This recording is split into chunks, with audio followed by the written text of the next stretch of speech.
On the idea of division and bridging the gaps between that division. Collectively, I know humanity is at a point and period of time where there is this kind of bifurcated split in our understanding of the world. On one half, you have people from all different walks of life kind of finding commonality and banding together through this entire play of events that have transpired throughout the last couple of years. They're understanding the history of what led to these circumstances. They've learned and understood the systems that control their lives.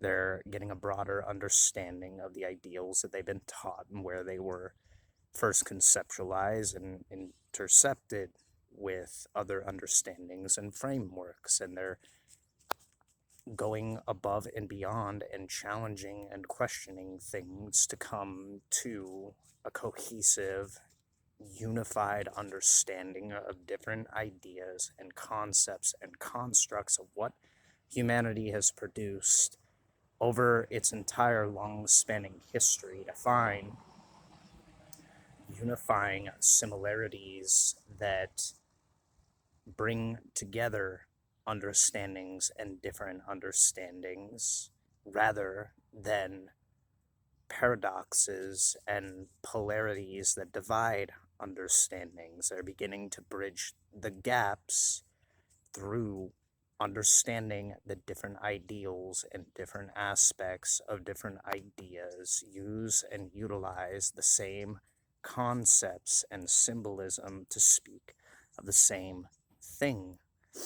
And through the experiences of everything that the world has put us through, they're beginning to understand and know that we're all kind of collectively going through this shared collective hardship and struggle, and not only being tested and challenged by that struggle, have they grown wiser and more savvy to the game being played in this world, the game of division, the game of divide and conquer, but they've grown stronger as a result and consequence of being weighed and measured and tested by what this season of life has put them through, what this cycle of every circumstance compounding and creating the most difficult obstacles to navigate by means of divide and conquer has put them through.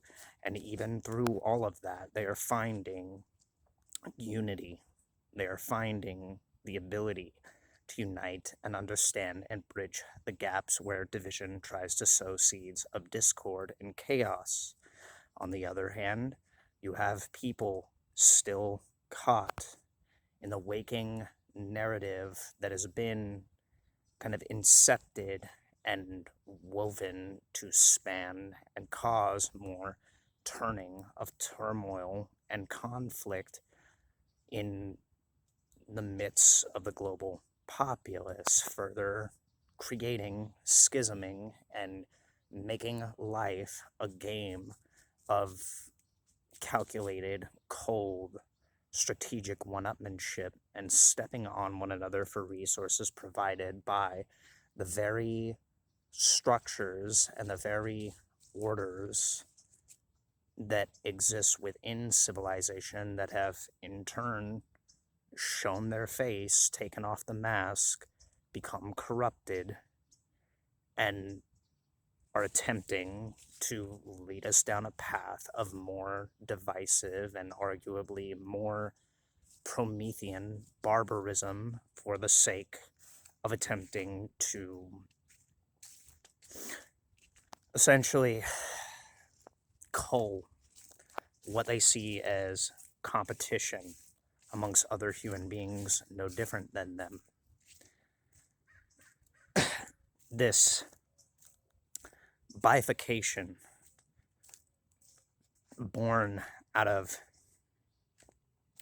the manipulation of reality through word, through narrative storytelling. It's born out of a need to dominate and control the perceptions of life around creating a structure out of the human capacity to unite and organize, and essentially sow different levels of control mechanisms within that structure that create, instead of unification, a formality of hierarchy. And this is how our civilizations have always existed.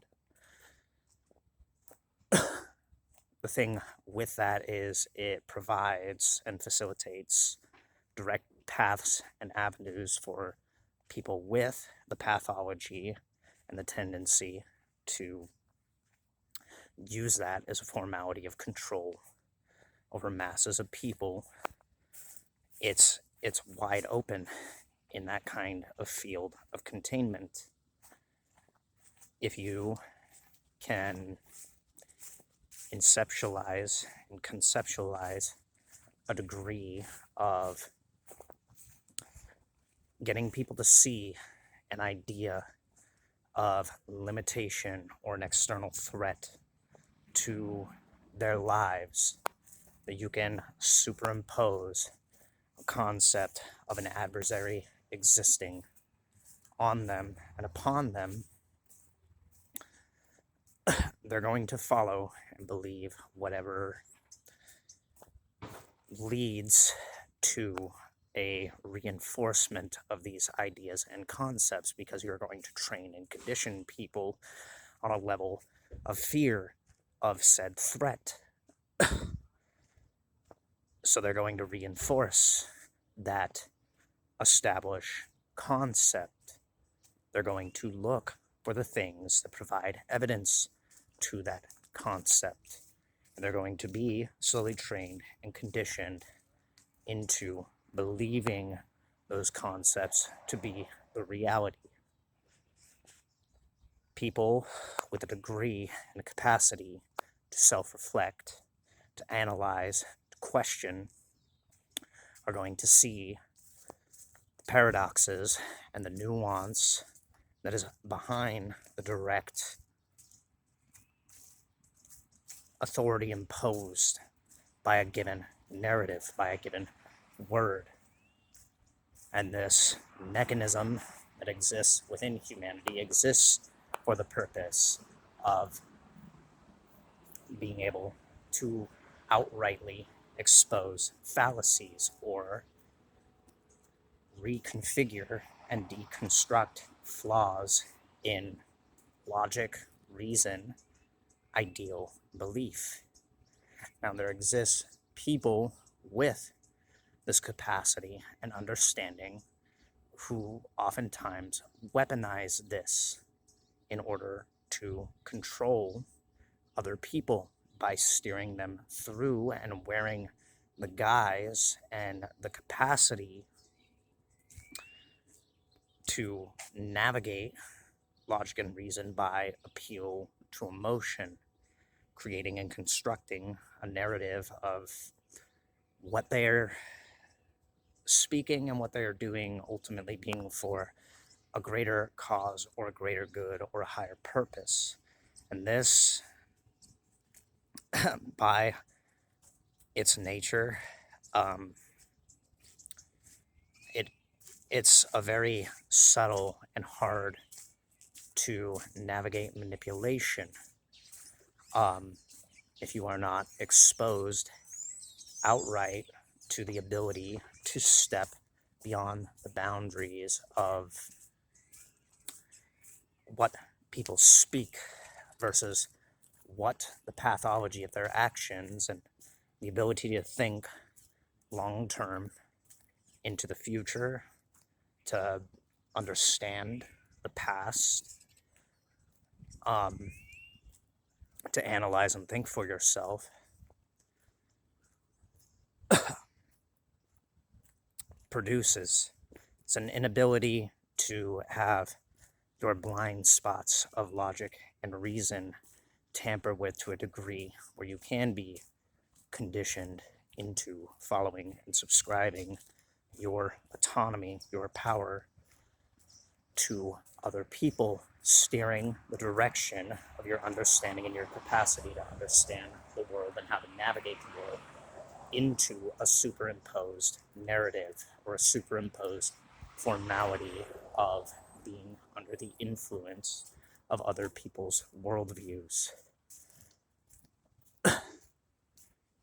The truth about this world is there are multiplicities of systems of beliefs and ideals that teach you that questioning and doubting things is a mortal wound and a kind of repugnant thing that comes with consequences. Just in stating that, that is the logic and the reason by which forms of tyranny are born. If you are threatened by an ideology that teaches you questioning and scrutinizing things is wrong, second guessing things and learning and observing things is wrong, the counter the counter statement of such a belief is essentially that you are meant to follow and obey a direct order. That you are meant to follow and obey orders from an external force enacting upon you. That even though you are born with a capacity and an ability to think, question, ponder, come to your own conclusions, that internal innate nature within you that exists, that you are biologically born with, is wrong, or that you should ignore that you should ignore millions of years worth of adaptation and instinct and subscribe and follow and listen to and obey a force external of you. This is where division and separation start. This is where division and separation are born from. People impose a projected idea of their conceptualization of reality from their viewpoints and perspectives onto you and demand or use a deconstructive lens meant to unravel and get you to psychologically turn your own mirroring mechanisms, self-questioning, self-reflection against you, psychologically weaponizing your own instincts against you to paralyze you. And in that paralysis, they then can conceptualize and impose a will through you by direct force or by the strategic manipulation of wording and reasoning. We've all seen in media villains monologue. What we often don't see is villains often monologue during climactic places where the protagonist is in a state where they are compromised or unable to act. or the villain and the hero are in that climactic situation where there are direct juxtaposing forces, having this kind of dance in conflict between one another, where the mask falls off and the villain outright shows and exposes their true face. They just boast and state directly who and what they are and what their intentions are. And to them, to their positionality and reality, they are just and they are right in their actions and intentions. There's a complete lack of the ability to self-reflect on the outcome and the consequences of what they are sowing through their actions, which oftentimes, as narrative stories on the hero's journey go, from which all our media is born, leads to their inevitable downfall.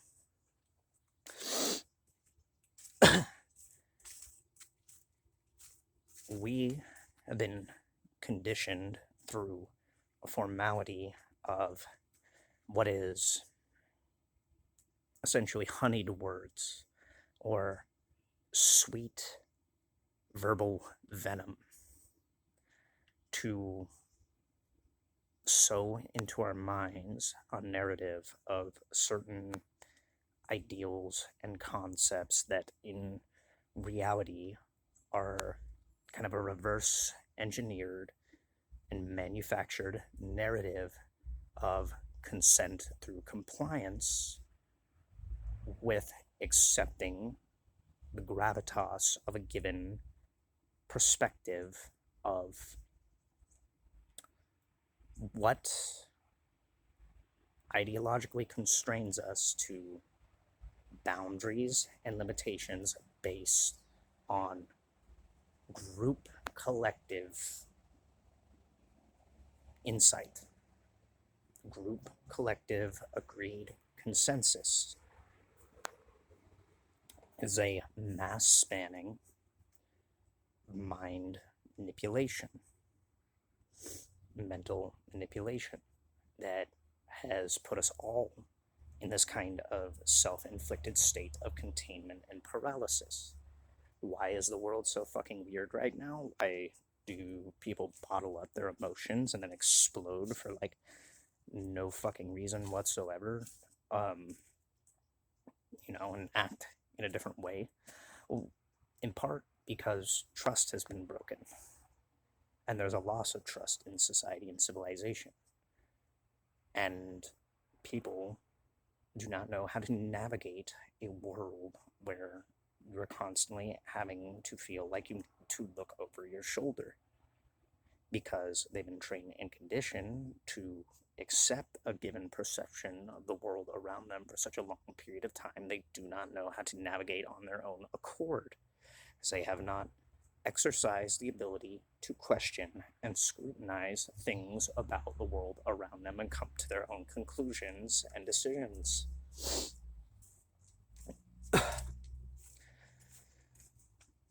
What this demonstrates is there's a lack of the ability to self-reflect on the nature of our actions and nature of what we as a species are capable of navigating of our own volition. But in that, what is transpiring is a unification of people who have seen through this mechanism and are becoming steadily more aware and, as a result, more unified under this ability to free the ability to think and ponder and question and consider. They're the full spectrum of the human capacity to come to understanding, come to conclusion. They have the capacity to cycle through all formalities of what the mind and the emotional states of the human being pose as a challenge. This is why the ability to feel all your emotional states and not ignore or try to bar them from rising, to be able to see and experience your kind of psychological state without barring or attempting to run from certain things is important. It allows you the ability to navigate this world from your own state of autonomy, your own state of instinctual understanding, and to pick up and detect on when people have gaps in their reason, or gaps in their logic, or fallacies that they live and abide by that root a kind of predetermined need to control and steer other people's perceptions of the world. When you have a total capacity to be autonomous with your own actions and decision making and come to your own conclusion, you don't need other people to steer or tell you what the world is, because you clearly see what the world is and what constraints and limitations and boundaries the world is under. And yes, there exists in this world people who will weaponize that capacity. At the same time, having a full range and understanding of that ability to navigate this world through your own understanding and your own capacity to question and come to your own conclusions, and then reflect on those and learn from what those conclusions produce, that allows you to see the whole and total picture of what the world propagates and generates in front of you through its narratives, through its story.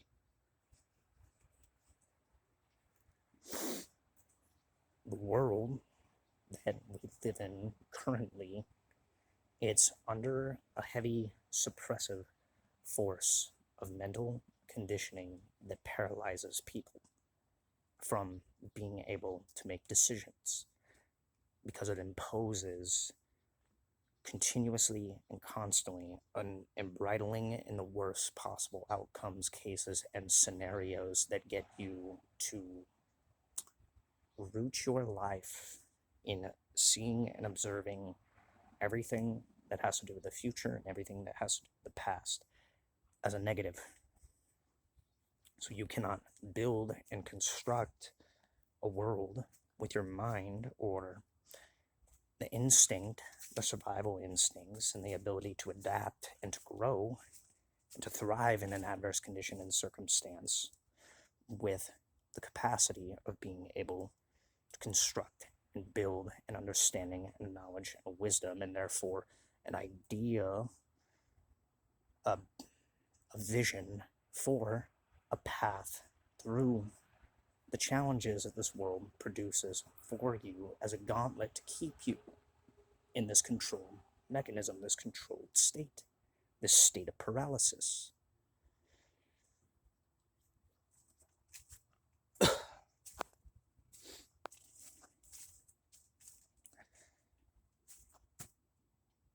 In a lot of the things going on in the world right now, what we're all quickly going to become aware of, regardless of where we stand in our beliefs and ideals, regardless of the arbitrary divisions that exist between us, we are going to understand that we are all human beings under the threat of force by the very structures that exist in civilizations that are enacting and being converted into control mechanisms to keep us all complacent with the continued perpetuation and the working towards a goal that in its current state right now is arguably questionable, not just from a moral lens and perspective or an ideological lens or perspective, but a biokinetic chain of potential probabilities and outcomes inflicting a dramatic impact on the world.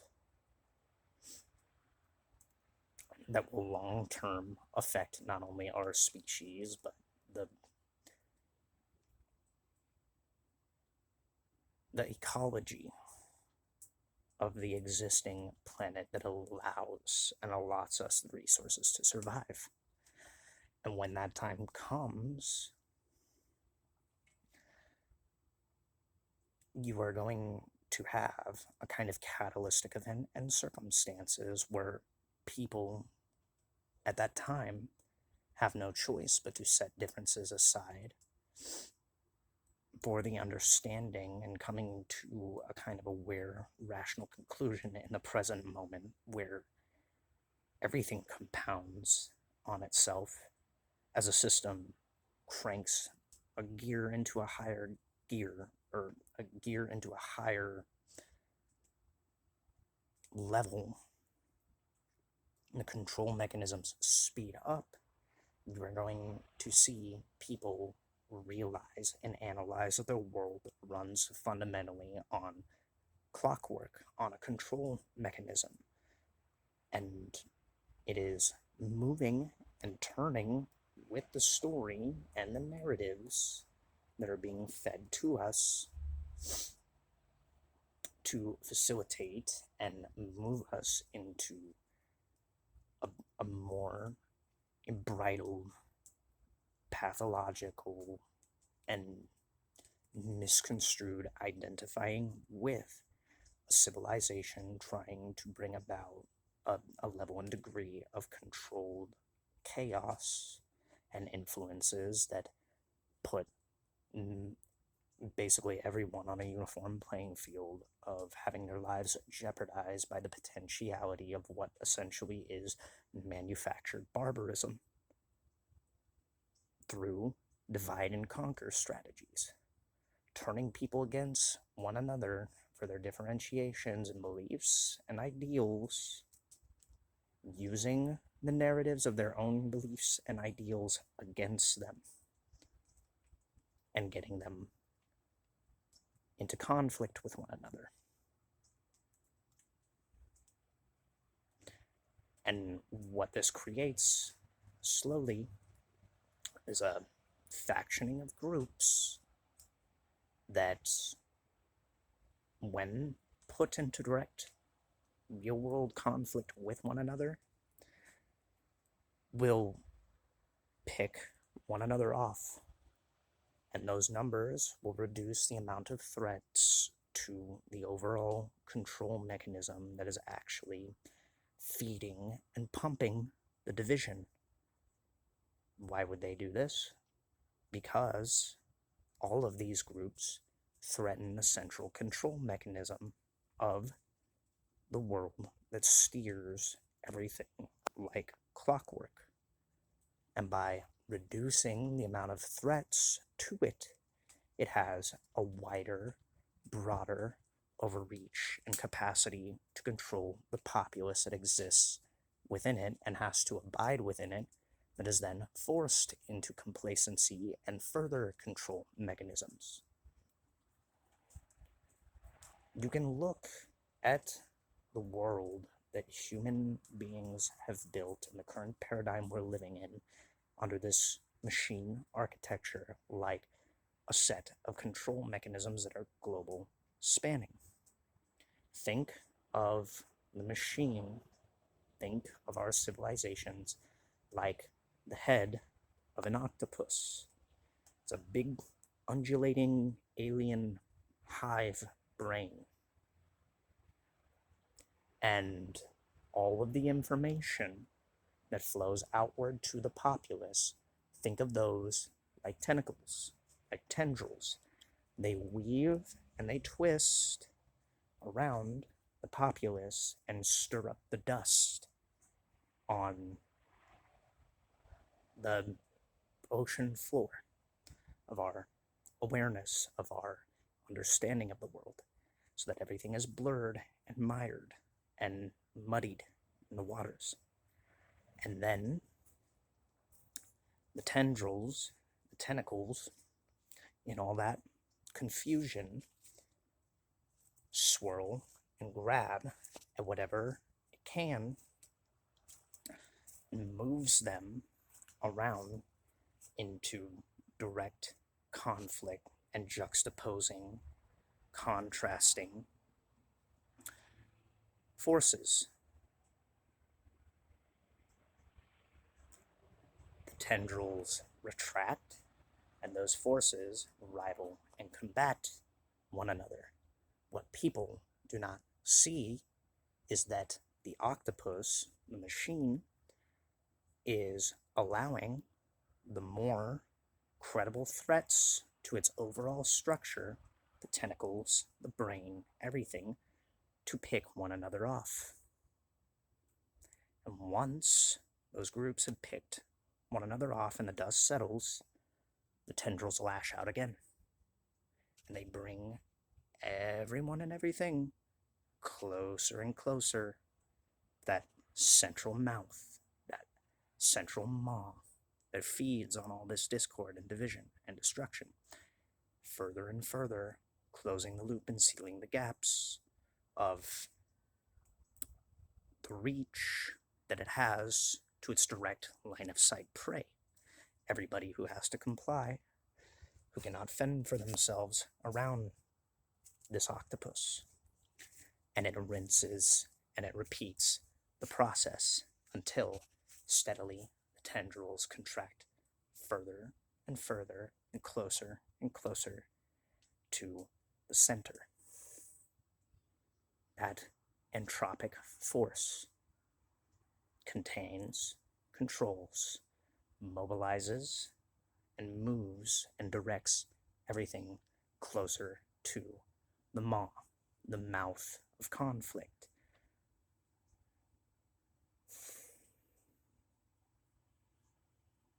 I hope this is a good metaphor for people to kind of understand. And we've often used and subscribed the idea of an octopus to the control mechanisms of the world that we're living in. It's also kind of in tandem with how people see things like AI and, fully automated digital systems in general. The symbolism of things like eldritch, Lovecraftian, alien beings, being kind of subscribed as the mascot of AI. Humans have always communicated through symbolism and iconography for as long as our species has existed. It's the fundamental way that our species has communicated different concepts and ideas. It is not a bunch